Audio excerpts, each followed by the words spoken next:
Hello people, welcome back to the channel. I'm Dr.mumtaz and you all know I'm doing a clinical attachment in one of the NHS hospitals, and today we'll be talking all about that. So without further ado, let's get started.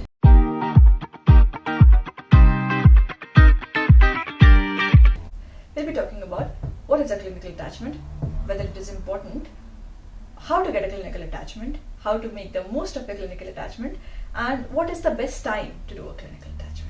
So what is a clinical attachment? Now, clinical attachment is basically an elective or an observership where you basically shadow a consultant and his team and see how the system works or see how that department specifically works.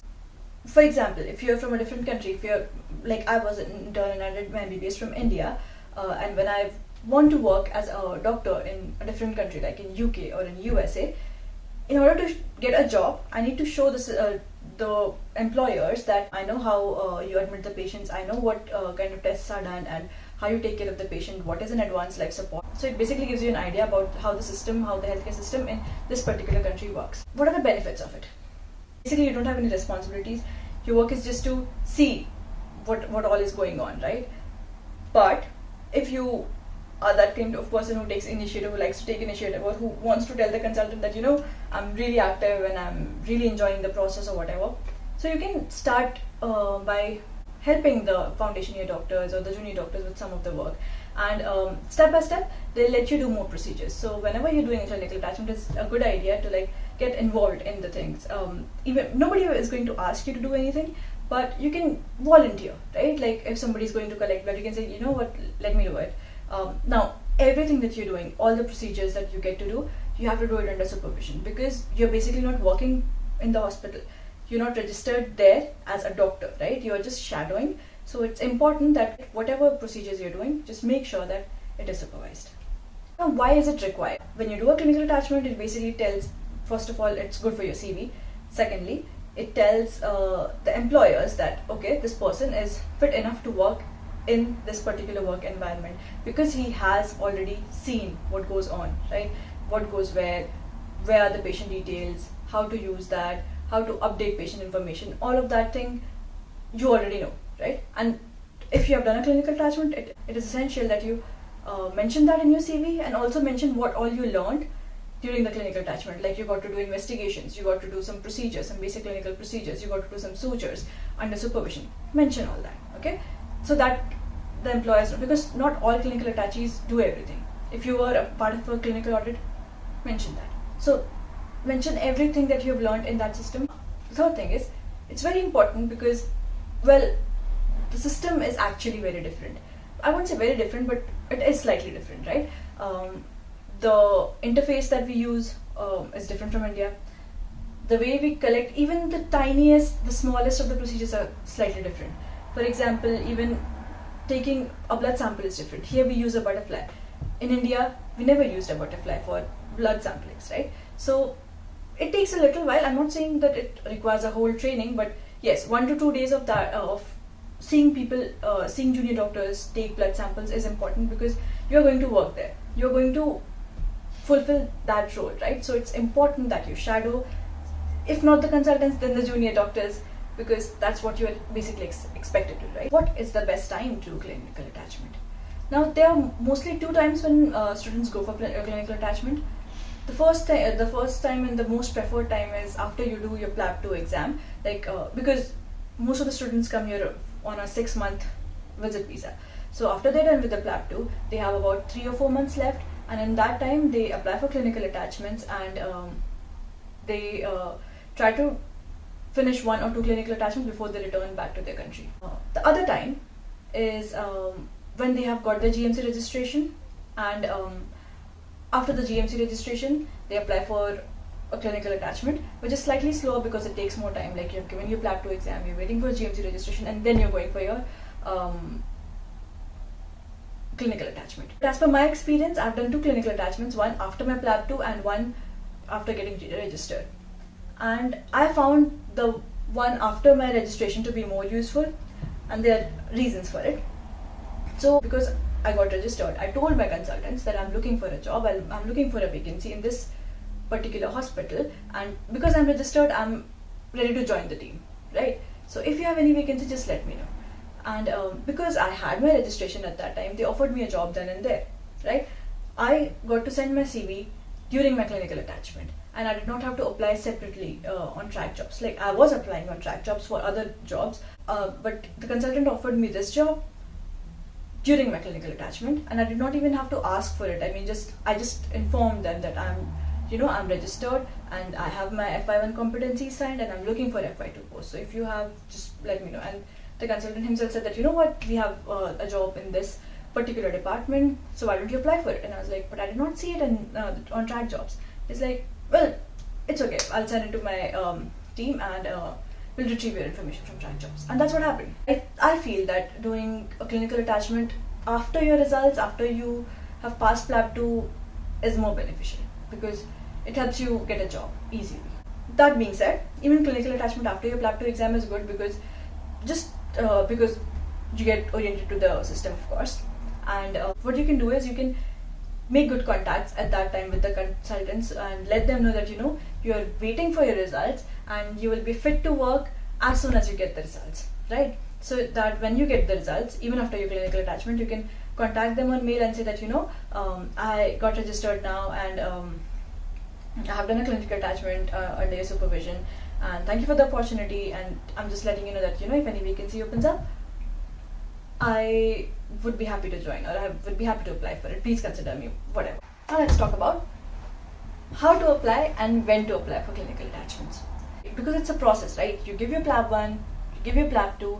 Once you're done with PLAB 2, you're stress-free, and then you think, what else can I do? And that's when you think of applying for clinical attachments. There's nothing wrong with it, but the thing is that if you're applying for clinical attachments, because there's a lot of attachment requests that goes to each and every department of the NHS hospitals. Literally everybody who's applying for PLAB 2, who's giving PLAB 2 or who is giving PLAB wants a clinical attachment. So it's very busy, right? So it's a good idea to apply for these attachments well in advance.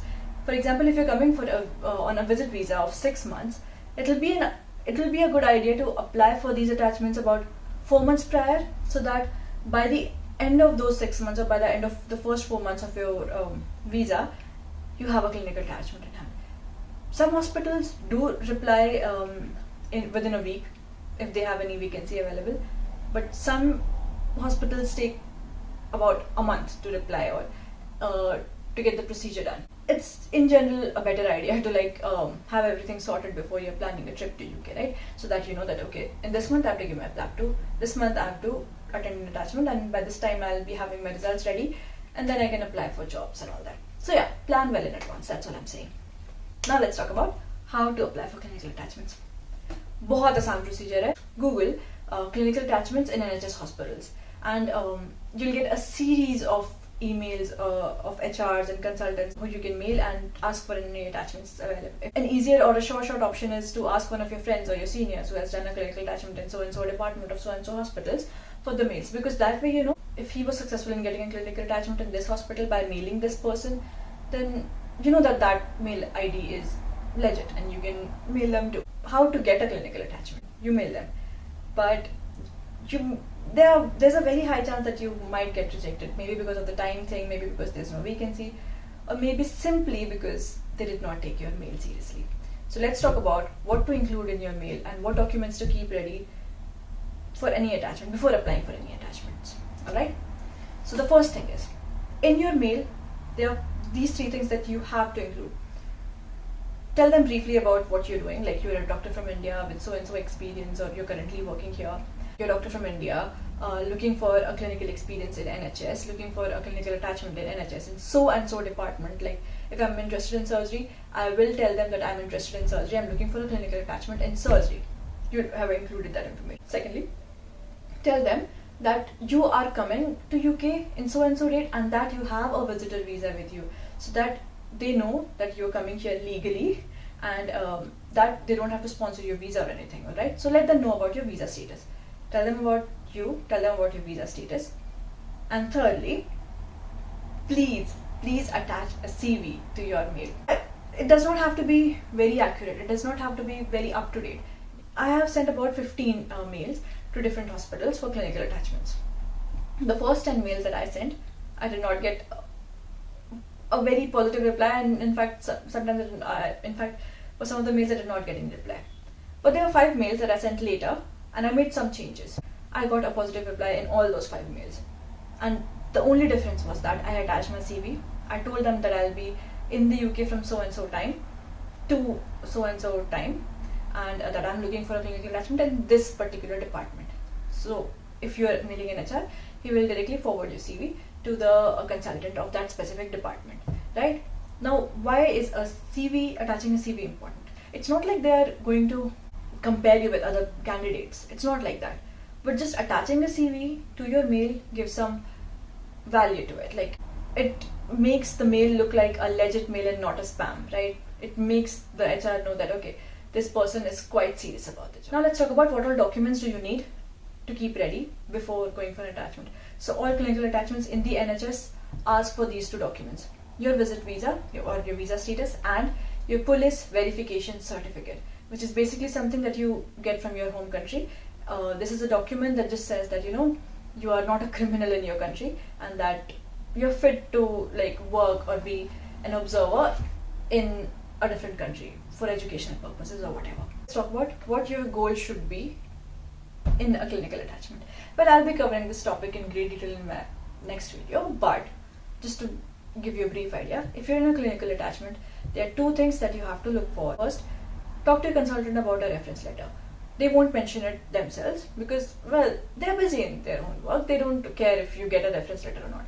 But make sure to ask them if they will be happy to act as to provide you a letter of reference, or to act as a contact that they can mention in their CV, just to, while applying for jobs, right? And second thing is, know about the vacancies in that hospital. Your chances of getting a job is far, far more in a hospital that you have already worked in as a clinical attaché than in any other hospital. Know about the vacancies and ask your consultants about the reference letter. So with that, we have discussed almost everything related to clinical attachments. And like the video, give it a big thumbs up, share it with the people who can benefit from it. Subscribe to the channel, of course. Please subscribe to the channel. And yeah, that's about it. Yes.